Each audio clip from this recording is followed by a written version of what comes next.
Mi madre me pidió que me hiciera cargo de mi hermano alcohólico, pero cuando descubrí lo que hacía con mi dinero, le di una lección inolvidable. Desde que tengo memoria, la presencia de Diego en mi vida ha sido una sombra que nunca he podido disipar del todo.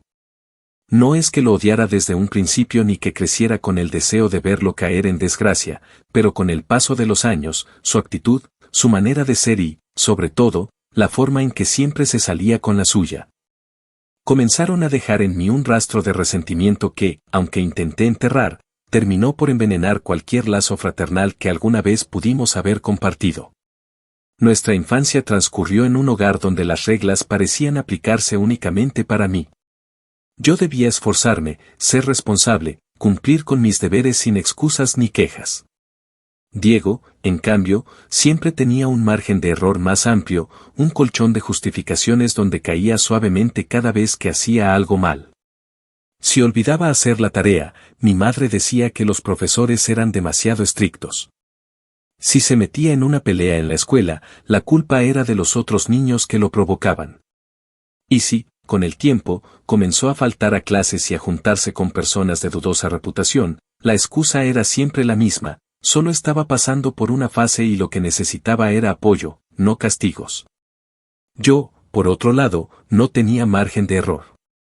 Mis calificaciones debían ser impecables, mis obligaciones en casa eran innegociables y cualquier signo de rebeldía era inmediatamente reprimido con severidad.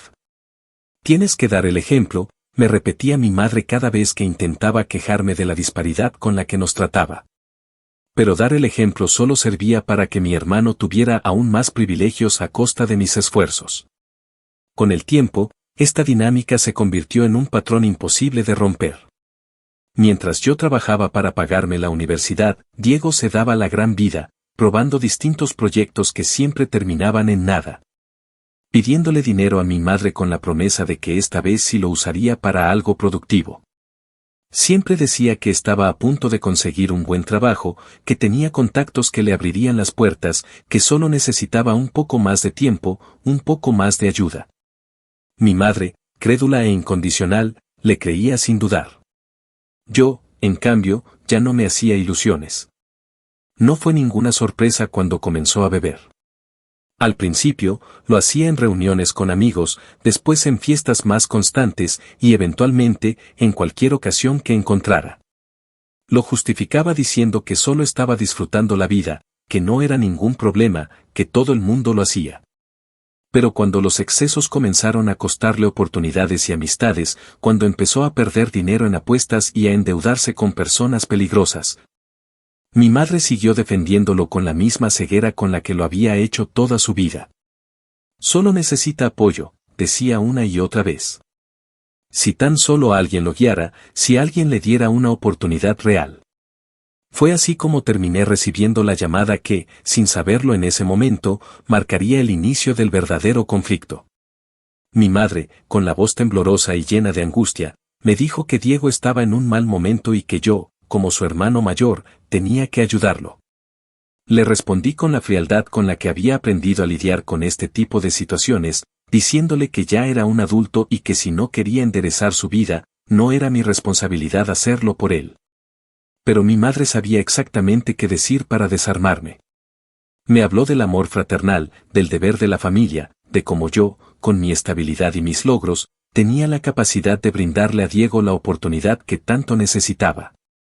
Me habló de la culpa, de cómo sería imperdonable que lo dejara caer cuando tenía los medios para evitarlo.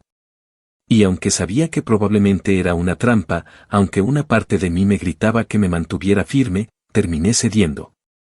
Le dije que podía venir a vivir a mi casa, pero con condiciones. Nada de alcohol, nada de apuestas, nada de problemas. Le dije que le conseguiría un trabajo y que él tendría que demostrar que realmente quería cambiar. Mi madre, conmovida por mi nobleza, me agradeció entre sollozos. Me dijo que esto era lo correcto, que algún día vería que hice lo mejor para mi hermano. Pero lo que mi madre no sabía, lo que ni siquiera yo podía prever en ese momento, era que lo que estaba haciendo no era ayudar a Diego. Lo que estaba haciendo era abrirle la puerta a su propia ruina. Actualización 1. El primer mes después de que Diego se mudó a mi casa fue, en apariencia, un periodo de calma tensa, un equilibrio artificial que pendía de un hilo tan frágil que cualquier pequeño movimiento podría romperlo. Cuando llegó con su maleta medio vacía, su ropa desordenada y el característico olor a alcohol aún impregnado en su aliento a pesar de sus intentos por ocultarlo, sentí en el fondo de mi pecho esa incomodidad punzante que me advertía que todo esto iba a terminar mal. Sin embargo, me obligué a ignorarla. Me dije a mí mismo que no podía empezar con prejuicios, que si iba a darle esta oportunidad, debía hacerlo sin predisponerme al fracaso. La primera semana transcurrió sin demasiados incidentes. Le asigné la habitación de huéspedes, un espacio modesto pero cómodo, con una cama limpia, un escritorio y un armario vacío que pronto llenó con su ropa mal doblada. Le di acceso a la cocina y a la sala de estar, pero establecí reglas claras desde el primer día. No quería desorden, no quería fiestas ni visitas sospechosas, y sobre todo, no quería ni una sola gota de alcohol dentro de mi casa. Se lo dije con seriedad, con esa firmeza que esperaba que él entendiera como una advertencia real. Al principio, pareció aceptar las condiciones. Se mostraba dócil, casi agradecido, como si estuviera dispuesto a demostrar que podía ser una persona funcional.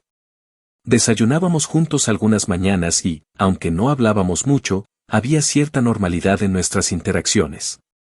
Fue en ese breve periodo cuando le conseguí un empleo en un taller mecánico, un trabajo sencillo pero estable, algo que podía hacer sin necesidad de experiencia previa y que, en teoría, le permitiría generar sus propios ingresos para empezar a reconstruir su vida.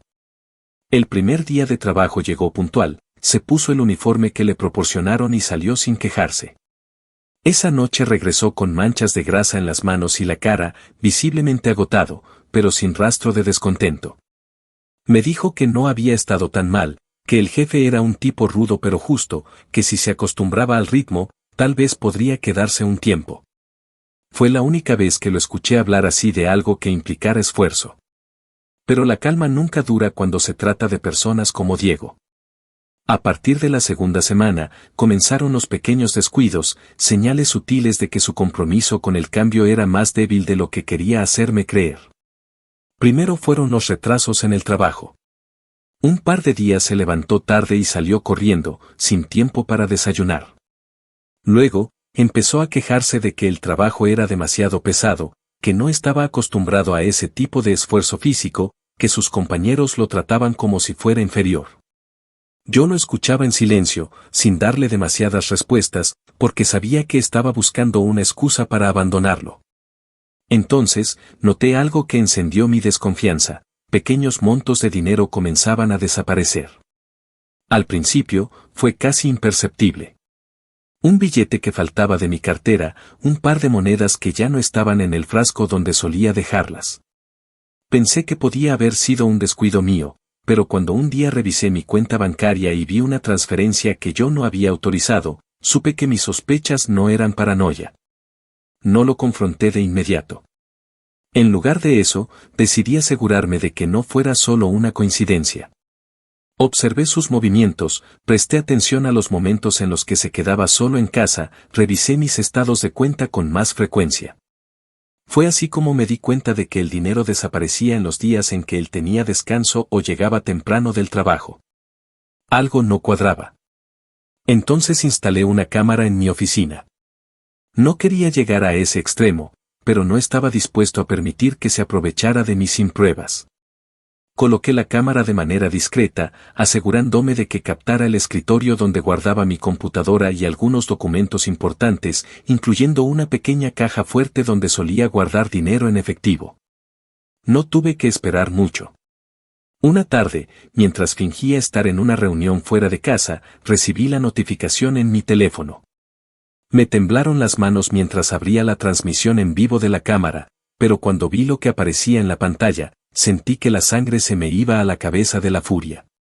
Ahí estaba Diego, de pie frente a mi escritorio, revisando mis cajones con la naturalidad de alguien que lo había hecho más de una vez. Lo vi sacar mi billetera, abrirla y extraer varios billetes sin siquiera dudarlo. Luego, se sentó en mi silla, encendió la computadora y comenzó a escribir algo. Cuando logré ver lo que hacía, casi no lo podía creer. Estaba transfiriendo dinero desde mi cuenta. No solo estaba robando efectivo, sino que también había encontrado la forma de acceder a mis fondos digitales. Fue en ese momento cuando entendí que esto no era una simple recaída ni un acto impulsivo.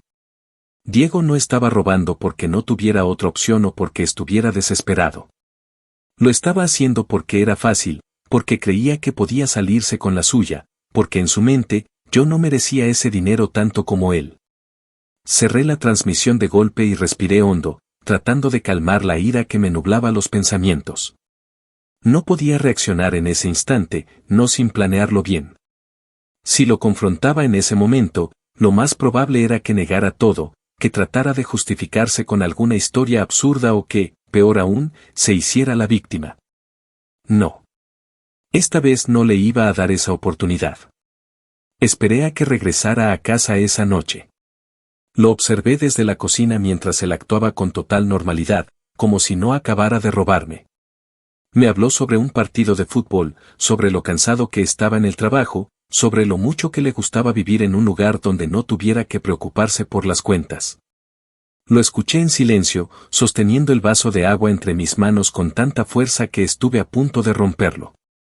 Y cuando finalmente terminé mi bebida, lo miré a los ojos y le dije con la voz más calmada que pude reunir: sé lo que hiciste. Vi su expresión cambiar en una fracción de segundo. Primero, la confusión fingida, después la negación inmediata, y finalmente, el intento de justificarlo todo con palabras que sonaban tan vacías que me dieron asco. Me dijo que no era lo que parecía, que solo había tomado prestado un poco de dinero y que pensaba devolverlo, que no debía ponerme así porque para eso servía la familia. Pero esta vez no iba a dejar que su manipulación funcionara. Esta vez, iba a hundirlo, pero no con palabras, sino con acciones. Actualización 2. Pasaron 3 meses desde la noche en que lo confronté, 3 meses en los que mi odio creció como un incendio alimentado por la certeza de su traición. Pero en lugar de dejarme consumir por la ira en un arrebato sin estrategia, decidí contenerme, trazar un plan. Esperar el momento exacto en el que pudiera devolverle cada uno de sus golpes de una manera que realmente le hiciera sentir lo que era perder. No iba a ser una reacción impulsiva. No iba a ser un simple vete de mi casa y ya. Eso sería demasiado fácil, demasiado leve para alguien como él. Después de aquella confrontación, Diego hizo lo que mejor sabía hacer: victimizarse. Primero intentó negar todo, alegando que debía haber un error, que no sabía de qué le estaba hablando.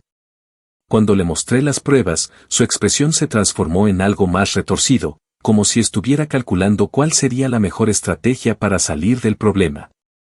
Fue entonces cuando cambió de táctica, inclinando la cabeza con una sonrisa amarga y diciendo que lo entendía, que sí, que había cometido un error.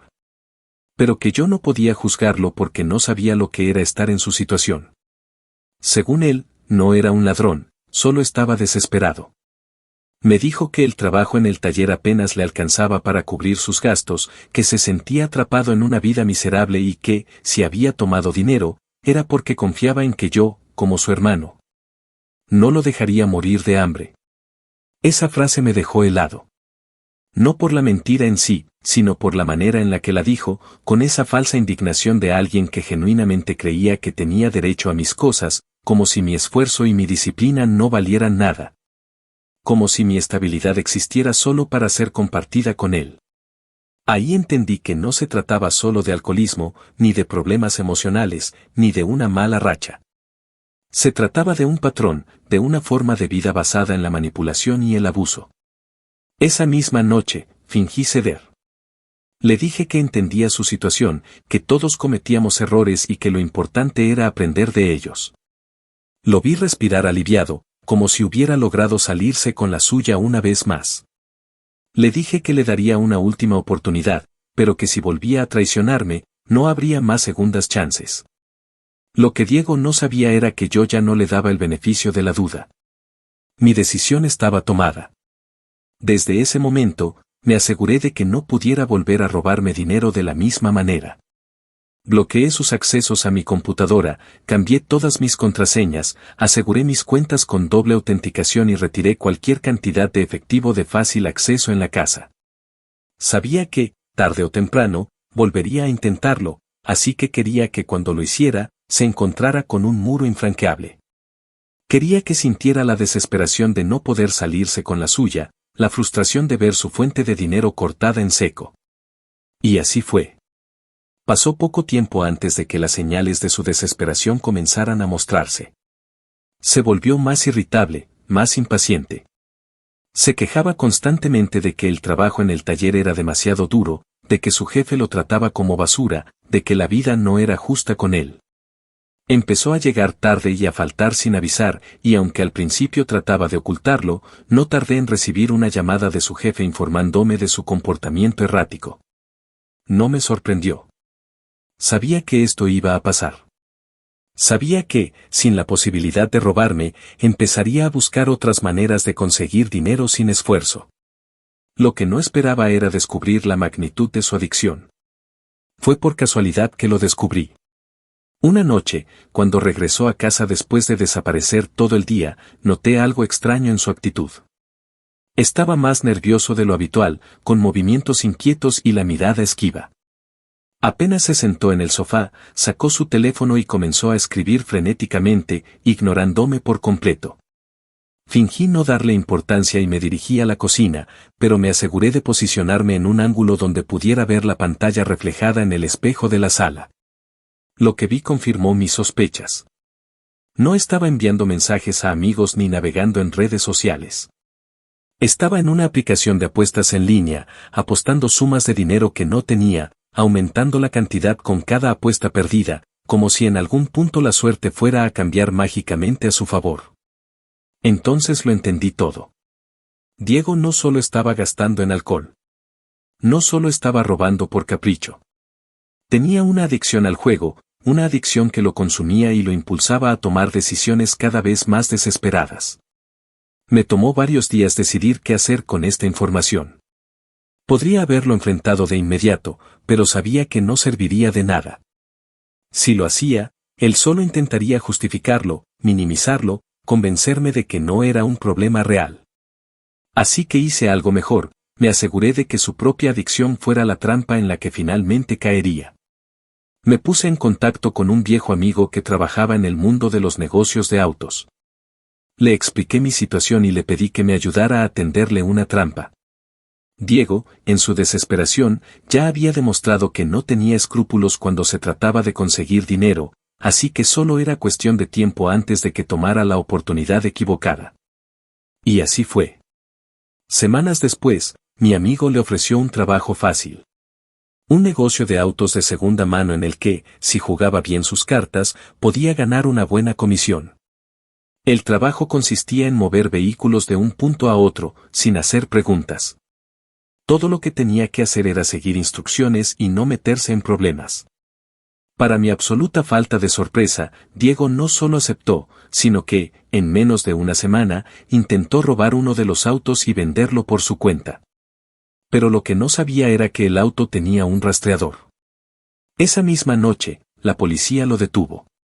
Lo encontraron con las manos en la masa, tratando de negociar un precio con un comprador en un estacionamiento. La llamada de mi madre llegó poco después, su voz temblorosa, llena de pánico y súplica. Me dijo que necesitaba ayuda, que Diego había cometido un error, que tenía que pagar su fianza. Me rogó que no lo dejara ahí, que si no lo ayudaba, su vida se arruinaría. Mi respuesta fue simple, ya no es mi problema. Actualización 3. 6 meses han pasado desde la última vez que hablé con mi madre, desde aquella llamada llena de súplicas en la que me pedía que salvara a Diego de las consecuencias de sus propias acciones. 6 meses desde que, por primera vez en mi vida, me negué a cargar con los errores de mi hermano. Pero lo más importante de todo, 6 meses desde que finalmente dejé de sentir culpa por ello. Los primeros días después de su arresto fueron extrañamente silenciosos. No recibí llamadas de él, ni mensajes, ni siquiera intentos de manipulación a través de terceros. Mi madre, en cambio, insistió hasta el cansancio. Me dejó decenas de mensajes de voz en los que su tono oscilaba entre la súplica y el reproche. Al principio, intentó conmoverme con su desesperación, recordándome que, a pesar de todo, Diego seguía siendo mi hermano. Me dijo que estaba asustado, que estaba arrepentido, que esta era la oportunidad perfecta para ayudarlo a cambiar. Pero cuando vio que mi indiferencia se mantenía intacta, sus mensajes se tornaron más agresivos. Me llamó cruel, egoísta, ingrato. Me dijo que era un monstruo por dejar que mi propio hermano sufriera en la cárcel, que mi padre estaría avergonzado de mí si estuviera vivo para ver en lo que me había convertido. Cada palabra iba dirigida a un lugar preciso, a una herida que ella conocía bien, porque la culpa siempre había sido la herramienta que usó para controlarme. Pero esta vez, no surtió efecto. Esta vez, dejé que sus mensajes se acumularan sin siquiera abrirlos. Mientras tanto, la vida siguió su curso. Volver a estar solo en mi casa fue una sensación extrañamente liberadora. No tener que preocuparme porque alguien revisara mis cosas, no despertar con la incertidumbre de qué desastre tendría que solucionar esa mañana, no vivir con la constante tensión de estar esperando la próxima mentira. La próxima excusa, el próximo problema. Me dediqué a enfocarme en mi trabajo, en mis proyectos, en recuperar la tranquilidad que había perdido desde que acepté la idea absurda de ayudar a Diego. Pero mi descanso duró poco. Un mes después de su arresto, mi madre logró reunir el dinero para sacarlo. No sé exactamente cómo lo hizo, pero sospecho que vendió algunas cosas de la casa y pidió prestado a familiares. No tardé en enterarme de que Diego estaba libre, porque apenas salió, comenzó a hacer lo que mejor sabía hacer, culpar a los demás por su desgracia. No pasó ni una semana antes de que empezara a esparcir su versión de la historia entre conocidos y familiares. Se presentaba a sí mismo como la víctima de una traición imperdonable, como un hombre que solo había cometido errores pero que jamás merecía ser abandonado de esa manera. Decía que yo lo había tendido una trampa, que lo metí en problemas a propósito, que todo esto no había sido más que mi forma de desquitarme con él por viejos rencores. Sabía que algunas personas le creerían. Siempre hubo quienes lo vieron como un alma descarriada en lugar del manipulador que realmente era. Algunos me llamaron para preguntarme si era cierto, si de verdad había sido yo quien lo había entregado a la policía. No lo negué. Tampoco lo confirmé. Solo les respondí que Diego era el único responsable de su destino y que, si querían ayudarlo, lo hicieran con su propio dinero y no con el mío. Pero Diego no estaba satisfecho con solo arrastrar mi nombre por el lodo. Me odiaba. Podía verlo en la forma en que hablaba de mí cuando coincidíamos en reuniones familiares, en la manera en que evitaba mirarme directamente pero no perdía oportunidad de lanzar indirectas. Me odiaba porque por primera vez en su vida se había topado con un muro que no podía derribar, porque por primera vez su víctima no había cedido a su manipulación. Lo que no esperaba era que intentara vengarse. Fue una noche de viernes cuando lo descubrí. Regresé a casa después del trabajo, cansado pero con ganas de relajarme, cuando noté algo extraño en la puerta de entrada. La cerradura tenía marcas recientes, pequeños rasguños en el metal, casi imperceptibles para cualquiera que no conociera bien su propia casa. Sentí una punzada de alerta en el pecho, pero en lugar de entrar de inmediato, me detuve y revisé mi teléfono. Abrí la aplicación de seguridad y revisé las cámaras exteriores. Y ahí estaba Diego, parado en la puerta unas horas antes, con la capucha de su sudadera cubriéndole parte del rostro, forcejeando con la cerradura. No tardó mucho en rendirse, probablemente porque se dio cuenta de que no tenía la habilidad necesaria para forzarla sin ser descubierto. Pero el simple hecho de intentarlo fue suficiente para que la rabia volviera a encenderse en mi interior. No llamé a la policía. No todavía. En lugar de eso, esperé. Sabía que si había intentado entrar una vez, lo volvería a hacer. Sabía que su desesperación era más fuerte que su inteligencia. Y no me equivoqué. 3 noches después, el sonido de la notificación en mi teléfono me despertó. Miré la pantalla y vi la alerta de movimiento en la cámara del patio trasero. Mi corazón latía con fuerza, pero no por miedo, sino por la emoción de saber que había llegado el momento de darle a Diego una lección que jamás olvidaría. Me levanté en silencio, tomé mi bate de aluminio y desactivé la alarma de la casa para que no lo ahuyentara antes de tiempo. Caminé hasta la puerta trasera y la abrí con sigilo, asegurándome de no hacer ruido. Ahí estaba él, agachado junto a una de las ventanas, intentando forzarla con una herramienta improvisada. Su expresión era la de un hombre acorralado, un animal desesperado buscando cualquier oportunidad para conseguir lo que necesitaba. Y cuando sintió mi presencia y giró la cabeza para verme de pie junto a la puerta, con el bate en la mano y una sonrisa fría en el rostro, su cara se llenó de terror puro. No le di tiempo de reaccionar. Avancé hacia él y le solté un golpe en el costado con la suficiente fuerza para derribarlo, pero no para romperle nada. Quería que sintiera dolor, pero no quería dejarle una excusa para hacerse la víctima de nuevo. Se retorció en el suelo, gimiendo y maldiciendo, pero no intentó pelear. Sabía que no tenía oportunidad. Me incliné sobre él y le susurré al oído: si vuelves a pisar mi casa, si vuelves a intentar robarme, si vuelves a cruzarte en mi camino, la próxima vez no llamaré a la policía. La próxima vez, haré que desees haber seguido en la cárcel. Se quedó inmóvil, respirando con dificultad, su miedo palpable en la forma en que temblaban sus manos. Y entonces, como el cobarde que siempre ha sido, se levantó con dificultad y salió corriendo sin siquiera mirarme. Desde esa noche, no volvió a acercarse a mí. Actualización 4. Ha pasado un año desde la última vez que vi a Diego.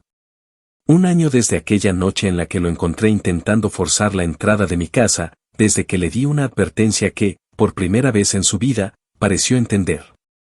Durante mucho tiempo pensé que aquella sería la última vez que cruzaría mi camino, que después de aquel encuentro se habría dado por vencido y buscaría alguna otra víctima a la que manipular, a la que arrastrar con él al desastre.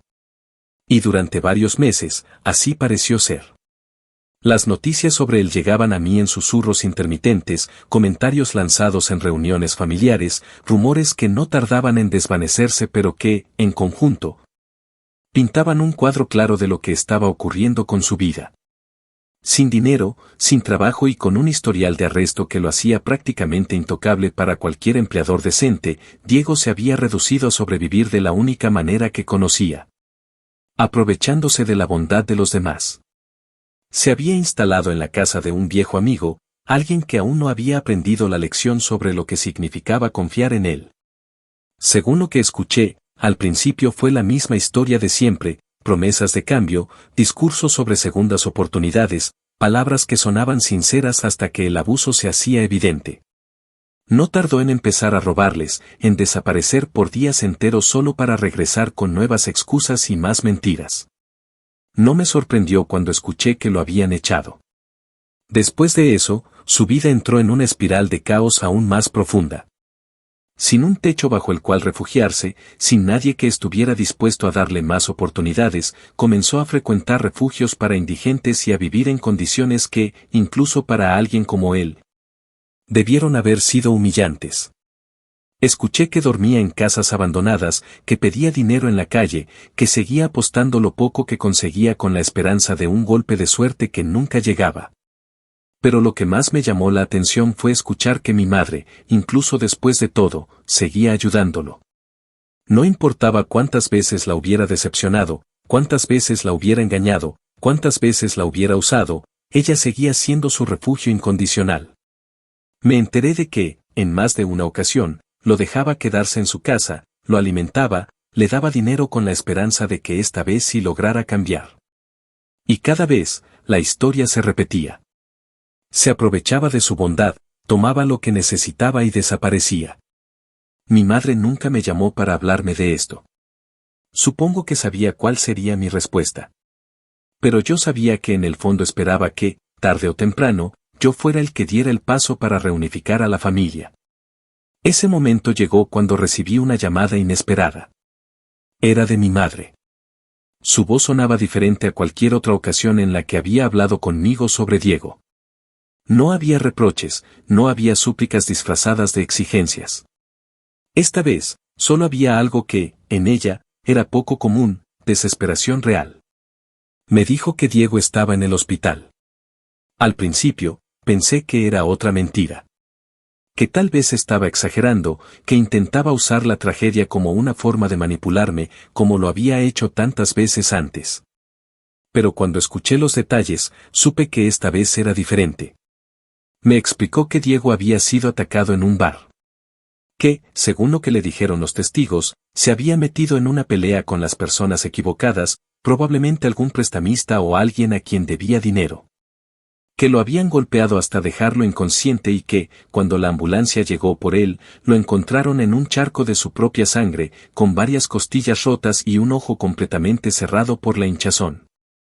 Me quedé en silencio mientras mi madre hablaba, mientras me decía que no podía sola, que los gastos médicos eran demasiado altos, que necesitaba mi ayuda.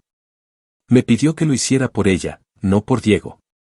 Ese detalle fue lo que me hizo detenerme a pensar. Por un momento, me imaginé a Diego en la cama de hospital, con vendas cubriéndole el cuerpo, con el dolor recorriéndole cada centímetro de la piel, con la certeza de que, por primera vez en su vida, había llegado a un punto del que tal vez no podría salir. Me imaginé su expresión al despertar, la confusión inicial, el terror de darse cuenta de que estaba solo. Y fue en ese instante cuando comprendí que todo estaba saliendo como debía. Mi madre seguía viendo en él al niño que alguna vez fue, a la víctima de un sistema injusto, al hombre que aún tenía una oportunidad de redimirse. Pero yo no veía eso. Yo veía a alguien que había tenido más oportunidades de las que merecía.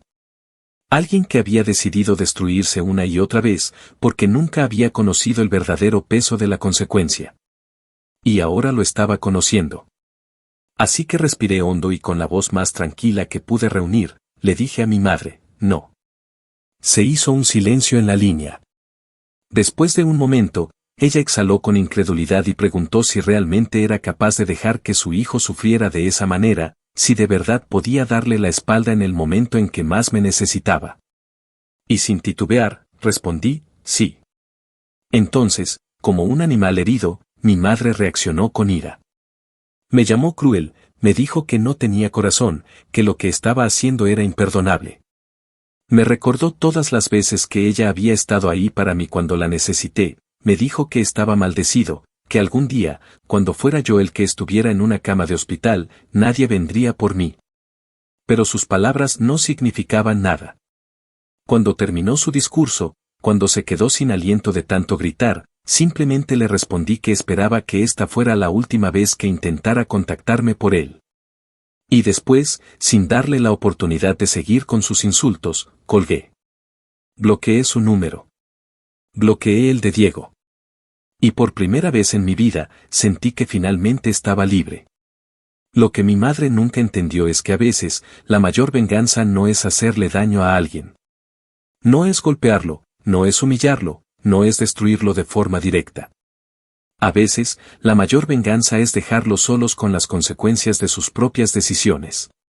Diego ya no tenía a quien manipular. Actualización final. 2 años han pasado desde la última vez que escuché la voz de mi madre, desde aquella llamada desesperada en la que me suplicó que ayudara a Diego, desde la última vez que pronuncié su nombre con algo más que desprecio. Durante este tiempo, la paz ha regresado a mi vida. Sin llamadas nocturnas llenas de reproches, sin problemas inesperados, sin el peso de una carga que nunca debió haber sido mía. Al principio, la sensación fue extraña. No se puede pasar una vida entera cargando con el peso de otra persona y esperar que, al soltarlo, todo se sienta inmediatamente ligero. No fue así.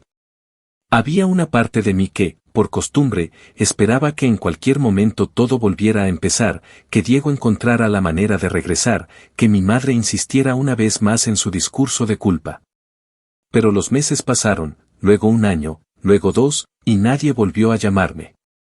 A veces, la información sobre Diego llegaba a mí por accidente. Un comentario casual de algún familiar lejano, una mención en una conversación en la que no esperaba escucharlo. Y cada vez que su nombre surgía, la historia era peor.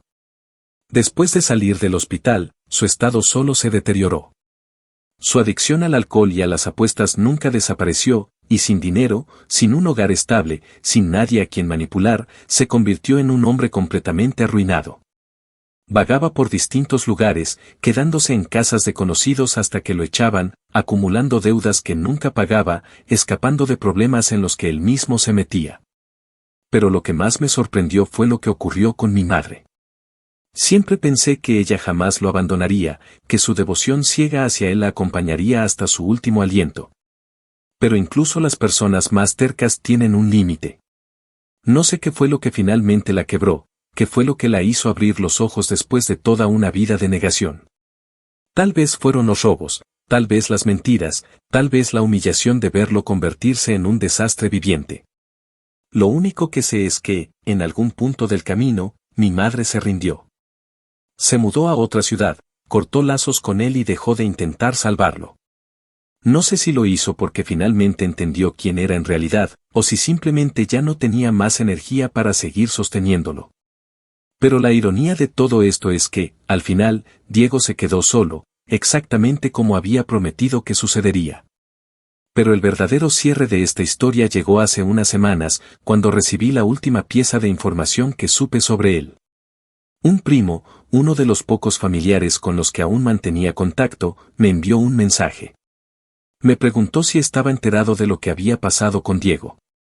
Le respondí con indiferencia, sin interés real, esperando que fuera otra historia de su decadencia. Pero lo que me dijo fue algo más definitivo. Diego estaba en la cárcel. Intentó una última estafa. Su adicción al juego lo había llevado al borde de la desesperación. Sin dinero y sin nadie a quien acudir, intentó engañar a una mujer mayor haciéndose pasar por un asesor financiero. Prometió multiplicar sus ahorros con inversiones que, por supuesto, no existían. Durante un tiempo, la mujer creyó en él, hasta que las inconsistencias comenzaron a ser demasiado obvias. Cuando intentó confrontarlo, él la amenazó. Y cuando ella, en lugar de asustarse, lo denunció, su suerte finalmente se agotó. Lo arrestaron en cuestión de días. No fue un gran operativo ni un caso complicado. No hubo drama ni resistencia. Solo un hombre acabado, esposado en la parte trasera de una patrulla, con el rostro cubierto de desesperación, siendo llevado a una celda de la que probablemente no saldría en mucho tiempo. No me alegré. No sentí satisfacción inmediata ni una victoria ruidosa. Lo que sentí fue una calma profunda, la certeza absoluta de que todo había seguido su curso de manera inevitable. Porque la verdad es que Diego nunca necesitó mi ayuda para arruinarse. Nunca necesité hacerle nada más que dejarlo solo. Su propio egoísmo, su propia adicción, su propia arrogancia fueron lo único que necesitó para destruirse a sí mismo. Por años, mi madre intentó protegerlo del mundo, intentó evitar que enfrentara consecuencias, intentó convencerlo de que siempre habría alguien dispuesto a salvarlo. Y lo que nunca entendió fue que lo único que logró con eso fue retrasar lo inevitable. Ahora, Diego estaba en el lugar al que pertenecía.